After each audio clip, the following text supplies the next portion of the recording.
Nakakatawa pong makita, sinabi po ng PAUB na pwedeng maging peste naman ang isang uri na squirrel na nakita sa Manila Golf and Country Club kapag dumami po ang mga ito. May live report si Marisol Abdurman. Marisol? Jiggy, alam mo kung gaano nga sila nakakaaliw tingnan at talagang nakamamanghang pagmasdan. Pero itinuturing nga itong mga peste ngayon, itong mga squirrels na nakikita nga sa mga golf course dito sa Metro Manila. Particular na nga dyan sa may Manila Golf and Country Club sa Makati.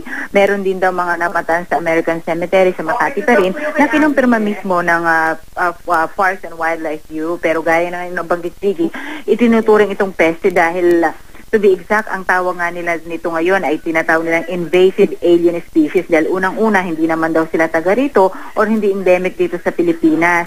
At dumarami ang mga ito, kinakain ng mga ito ang itlog ng mga wild birds natin at yung mga pugat daw ng mga ibon ay sinisira. Nagangat-ngat din daw ito ng mga wirings ng kuryente kaya lubhang napakadelikado. Kaya pinag-aaralan na nila ngayon kung paano raw posibleng maalis doon sa lugar ang mga ito dahil meron din daw itong tendency i-overpower ang native population or ibig sabihin yung mga endemic o yung talagang mga squirrels na dito talaga sa atin na makikita lamang sa Palawan.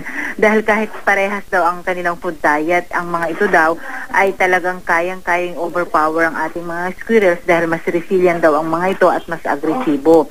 Kaya pinag-iisipan na nila ngayon in coordination nga doon sa mga lugar kung saan nila nakita kung paano mababawasan ang kanilang bilang o kung paano sila posibleng maalis doon. Samantala, Jiggy, ang napabalita nga natin kahapon na ang isang tarsier na nakita doon sa Manila Golf and Country Club sa Forbes Park pa rin, bumubuti ang kanyang kondisyon, magana naman daw ang kanyang pagkain, kaya anumang oras, anumang araw ngayong linggo, ay nakatakda na siyang ilipas sa sanctuary sa Bohol para doon mapangalagaan ng husto. Patuloy pa rin pinaghahanap ngayon ng PAUB kung sino ang nagmamayari ng tarsier at kung paano ito nakarating sa nasabing golf course. Sige?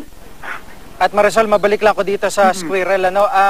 May ideya ba o estimate tong PAUB kung gaano karami yung squirrel dun sa lugar, at least sa Manila Golf?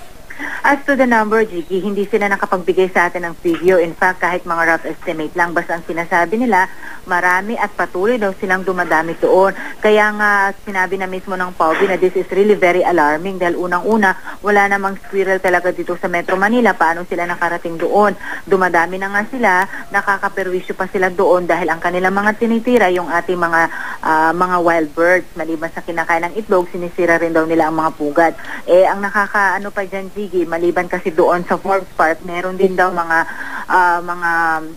squirrel sa American Cemetery sa Makati pa rin na kinumpirma rin ito sa atin mismo ng PAUB at mismo sa loob ng kanilang compound ay meron.